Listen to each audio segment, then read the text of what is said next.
자, 오늘은 갈라디아서 2장 19절부터 21절에 대한 말씀을 묵상을 해보겠습니다. 내가 율법으로 말미암아 율법에 대하여 죽었나니 이는 하나님에 대하여 살려 함이라.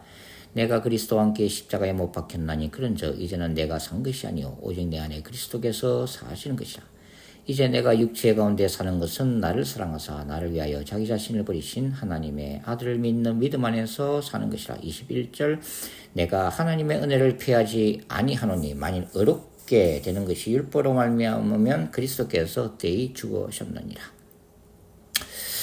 자, 이 갈라디아서 2장의 이 본문을 우리가 이해하기 위해서는 그 전문맥을 한번 살펴봐야 됩니다. 그러니까 그 앞에 2장 11절부터 14절까지의 말씀을 보면은 바울이 이 선언을 하게 된 어떤 그 역사적인 배경, 신학적인 배경이 이제 설명하고 있는 거죠. 그게 바로 이제 베드로와의 갈등 때문에 그렇습니다. 자, 베드로가 안디옥 교회를 방문했을 때에 안디옥 그 이방인 신자들과 함께 이제 식탁 공동체를 하게 되는 기회가 있었는데, 이제 문제는 때마침 예루살렘에서 온 그 할레파 유대인 신자들의 방문을 받았다고 하는 거죠. 그때 이 베드로가 이 당황하면서 그 식탁 공동체를 자리를 떠나게 된 것이 하나의 어떤 이 바울로부터 거센 신학적인 공격을 받는 그런 사건이 되게 됩니다. 그러니까 당시 예루살렘 교회 안에서 이 말 그대로 예수를 믿음으로 말미암아 어렵다 된다고 하는 이 복음을 받아들이면서도 여전히 그 유대교의 그 잔재인 율법을 준수하고 할례를 받아야 된다고 주장하는 그런 분파가 존재했다고 이제 하는 거죠.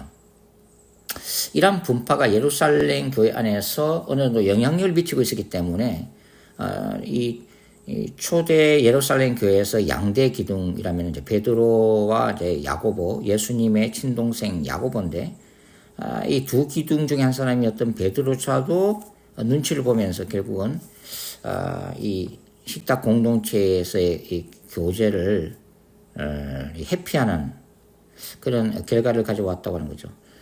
사실 바울은 여기에 대해서 굉장히 날카로운 비판을 가하고 있습니다. 그러니까 예루살렘 교회 안에서 이러한 할레파 유대인 신자들은 어찌 보면은 보수주의 신학을, 극보수주의겠죠. 극보수주의 신학을 유지했던 그런 사람들이지만은 이방인의 사도로서 오직 예수 그리스도의 그 믿음을 통해서 구원받는다고 하는 이 칭의 복음을 전했던 사도 바울 입장에서 보면 이거는 완전히 다른 복음이라는 거예요. 그래서 갈라디아서 1장에 이제 다른 복음에 대한 비판이 나오죠. 그리고 바울 입장에서 보면 이러한 할례를 아직도 주장하는 이 보수파는 말 그대로 거짓 형제들이었다고 하는 거죠. 교회 안에 침투한 어떤 이단적인 그런 분파로 바울은 생각을 하고 있다고 하는 거죠.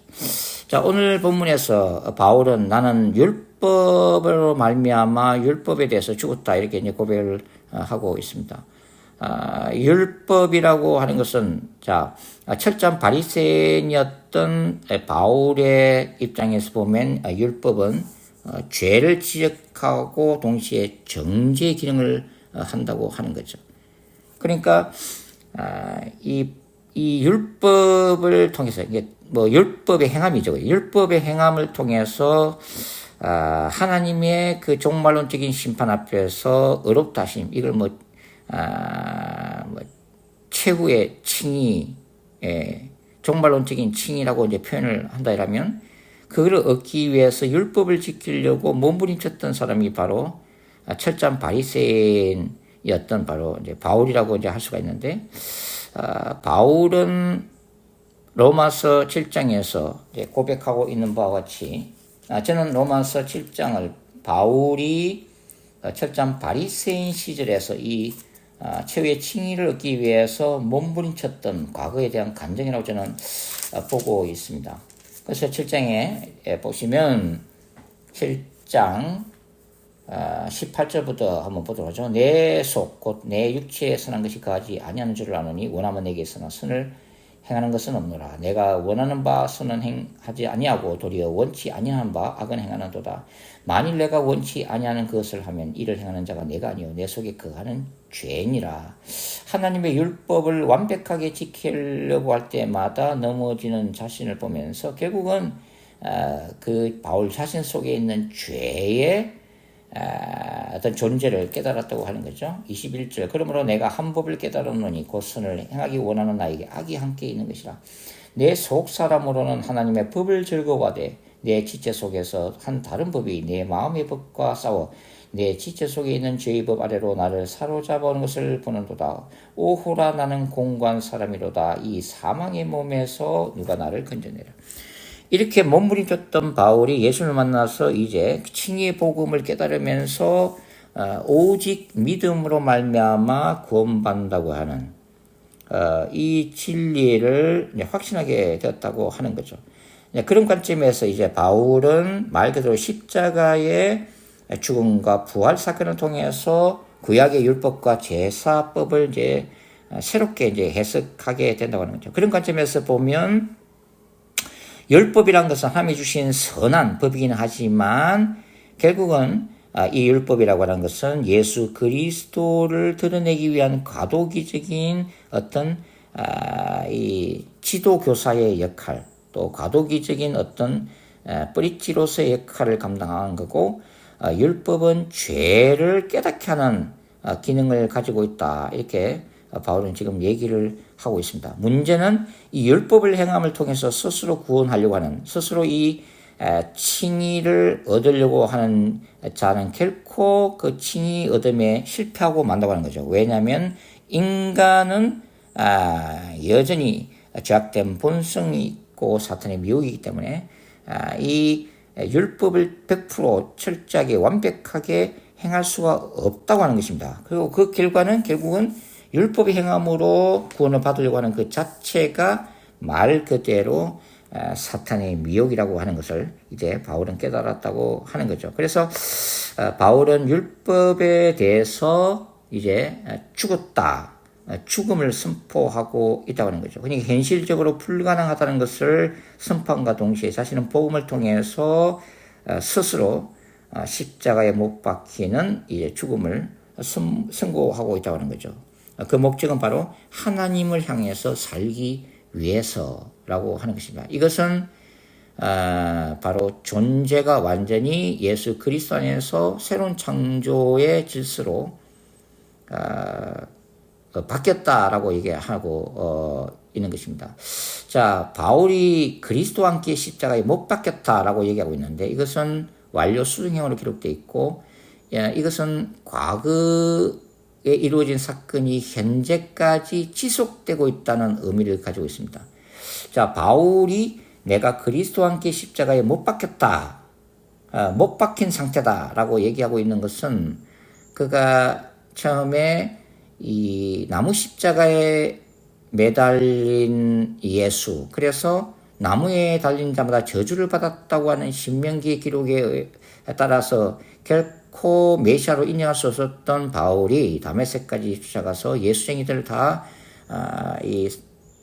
잡아오려고 했던 그 과정 가운데 바로 다메섹 도상에서 부활하신 예수를 만나고 이제 회심하게 되는데 그 회심 후에 나중에 3년 동안 아라비아 광야라고 가게 됩니다. 이 3년 동안의 아라비아 광야 생활이 말 그대로 바울이 이런 구약적인 신학에서 신약적인 신학, 십자가의 신학으로 이제 회귀하게 되는, 그리고 십자가 복음의 빛 아래에서 구약을 해석하게 되는 그런 어떤 것을 정리하게 되는 그런 세월이 아니었는가 생각이 됩니다. 그래서 그 아라비아 광야에서 복음을 통해서 자신을 십자가에 못 박는 체험을 했고, 이제 그러한 체험이 이 갈라디아서를 쓰고 있는, 이 갈라디아서는 초기 서신인데 현재까지 이렇게 지속되고 있다 하는 의미에서 내가 그리스도와 함께 십자가에 못 박혔다라고 이제 고백하는 것으로 보이고 있습니다. 그래서 바울에 따르면은 나는 더 이상 내가 아니며 그리스도께서 이제는 내 안에 살아계신다. 쉽게 하면 에고, 자아가 구약적 자, 율법적인 자, 또 선함과 착함의 행실을 통해서 율법의 행함을 통해서 스스로 구원받으려고 했던 이 죄악된 자, 율법적 자가 이제 그리스도 안에서 해체가 됐다고 하는 거죠. 그리고 그래서 이 구약적 바울의 존재가 사라지고 죽음을 맞이하고 이제는 예수께서 그 안에 내주하시는 새로운 시대를 맞이하고 있다. 그런 의미라고 볼 수가 있는 거죠. 죄의 몸, 율법 아래에 있었던 옛 자가 죽었고 그 자리를 이제 내주하시는 성령을 통해서 예수 그리스도께서 바울의 삶과 사역을 다스리시는 왕으로 통치하고 있다는 그런 고백이라고 하는 거죠. 자, 여기서 이제 타 종교하고도 이제 구별이 되어집니다. 무슨 얘기냐면은 인문학적 철학에서는 참나를 많이 이제 강조를 하잖아요. 그래서 인간 내면 안에 참나를 발견하는 것이 바로 깨달음이다. 불교는 이 참나를 인간 속에 있는 불성이다 라고 이제 표현을 하고 있는 거죠. 그러나 바울과 또 신약 성경은 바로 참나가 아니라 바로 이 죄악된 자라고 부르고 있는 거죠. 율법 아래 있는 이 옛자를 십자가에 못 박는 것이 바로 구원의 길이다라고 설명을 하고 있습니다. 그래서 바울이 어렵다 하심, 이 어렵다 하심이 율법의 행함으로 오는 것이 아니라 예수 그리스도의 십자가에 대한 그 죽음과 부활에 대한 믿음으로 이루어진다는 것을 바울이 지금 강조를 하고 있는 것입니다. 자, 그래서 결국은 이 율법을 행함으로 인해서 구원받으려고 하는 모든 시도는 바울적인 시각에서 보면 바로 사탄적인 활동이다 하는 거죠. 그래서 그리스도와 함께 십자가에 못 박혔다.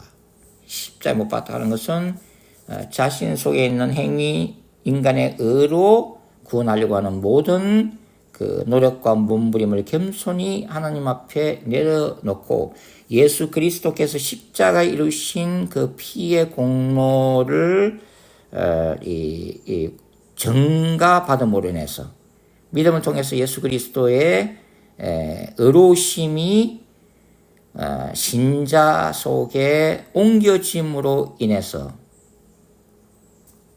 신자는 바로 예수 그리스도 안에서 in Jesus Christ, 예수 그리스도와 함께 with Christ, 예수 그리스도를 통해서 through Christ, 바로 하나님과 화해하며 하나님 앞에서 최후의 심판대 앞에서 의롭다함을 받을 수가 있다.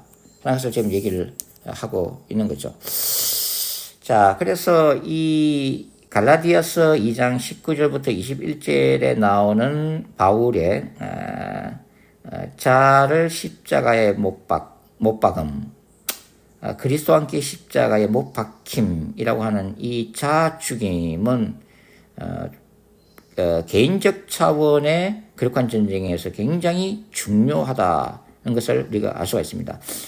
제가 거룩한 전쟁이 세 가지 측면, 개인적 차원에서 그리고 공동체적 차원에서 우주 차원에서 벌어지고 있다고 말씀드렸는데 그 모든 것의 시작은 바로 개인적 차원에서, 그럼 제가 개인 내면에 있는 하나님의 나라와 사탄의 나라와의 전쟁에 승리하는 것이 중요한데 이것이 바로 이 죄와의 싸움이 가장 기본적인 토대다 하는 거죠. 이 내면적 세계에서 죄와의 싸움에 승리하지 못하면 사탄과의 싸움에 승리할 수가 없고, 이 개인적 차원에서 실패한다면 공동체적 차원, 우주적 차원에서의 거룩한 전쟁의 승리가 아무 의미가 없다 하는 거죠.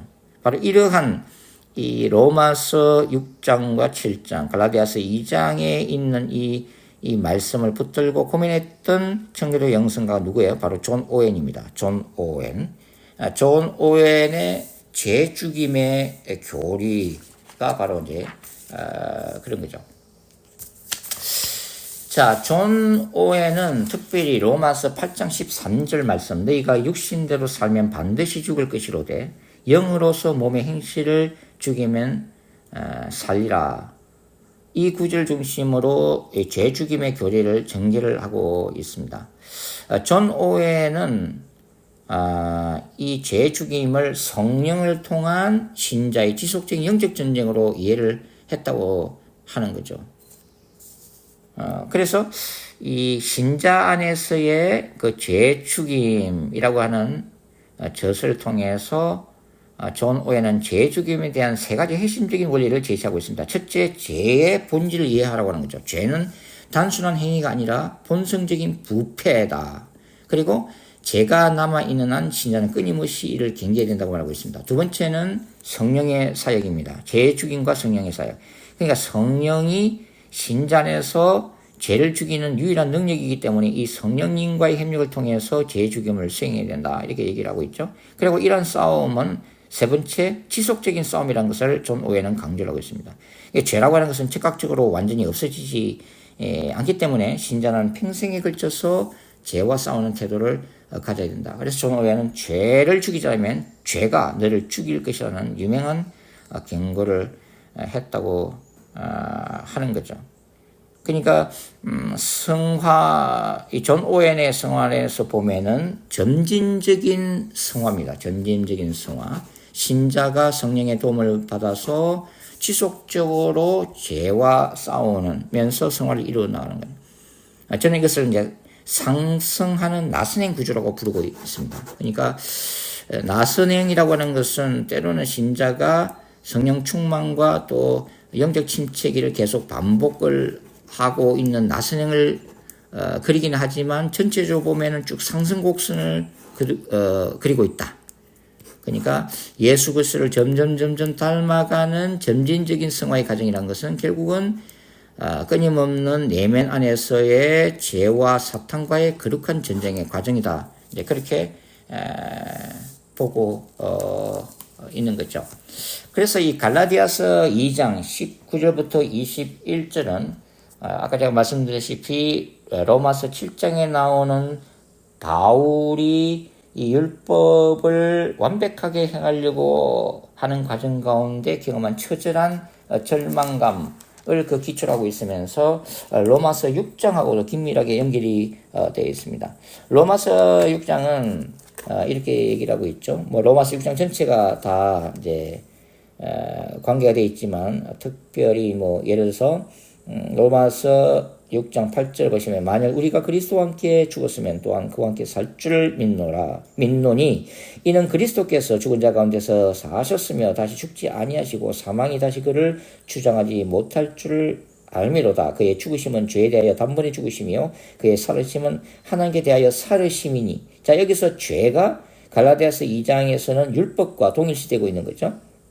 11절 이와 같이 너희도 너희 자신을 죄에 대하여는 죽은 자요 그리스도 예수 안에서 하나님께 대하여는 산 자로 여길지니라.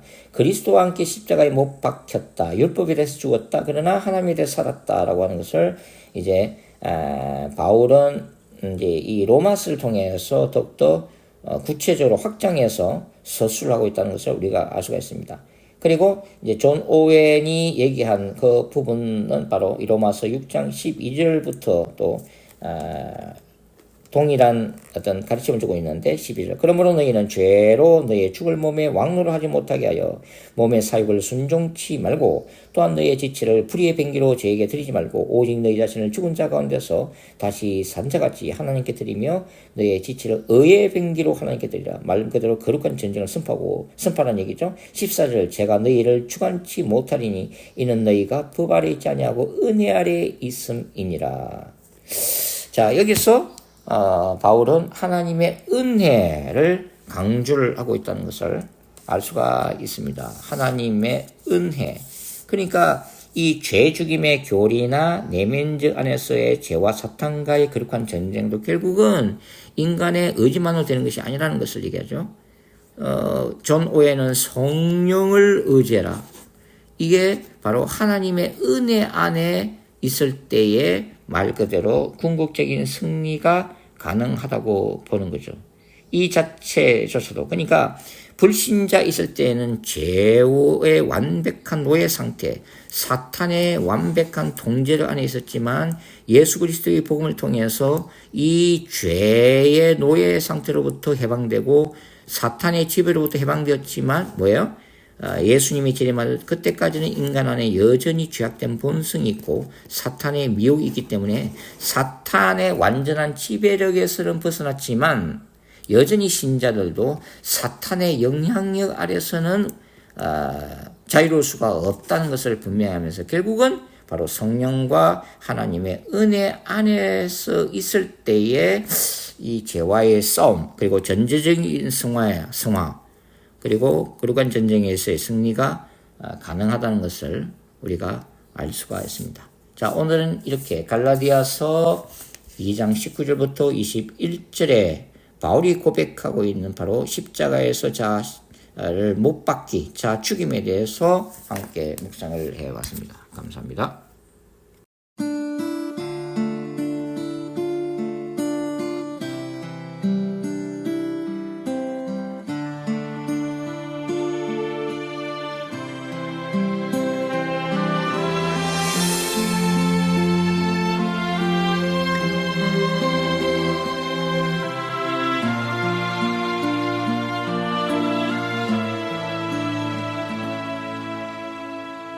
내가 그리스도와 함께 십자가에 못 박혔나니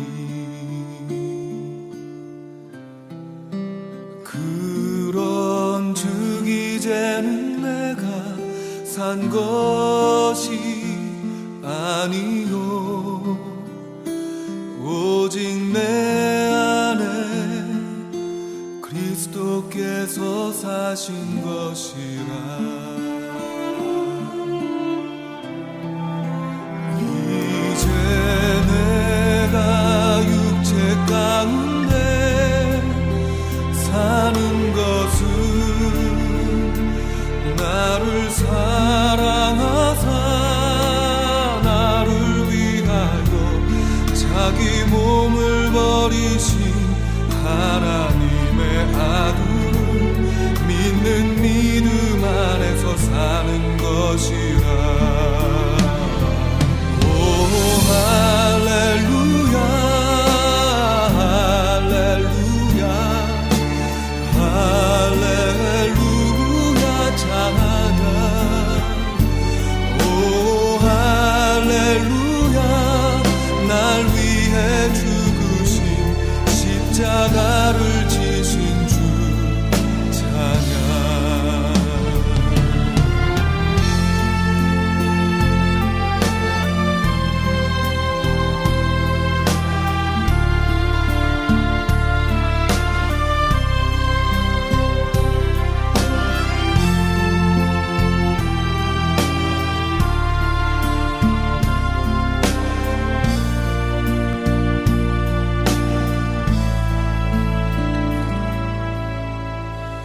내가 그리스도와 함께 십자가에 못 박혔나니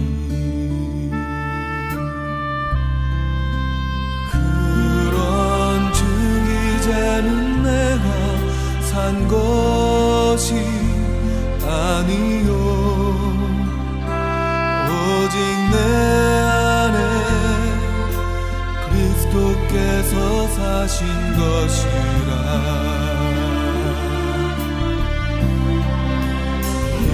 이제 내가 육체 가운데 사는 것은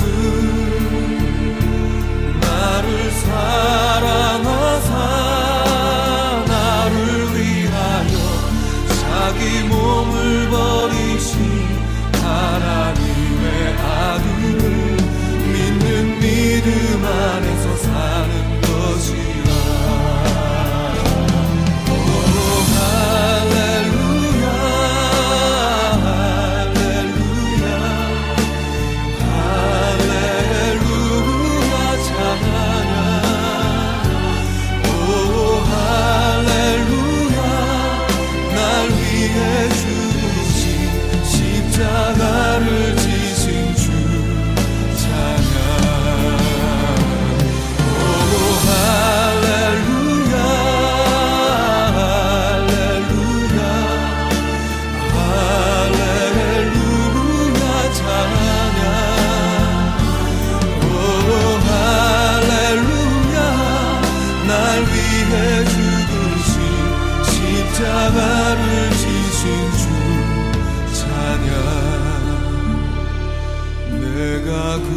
십자가에 못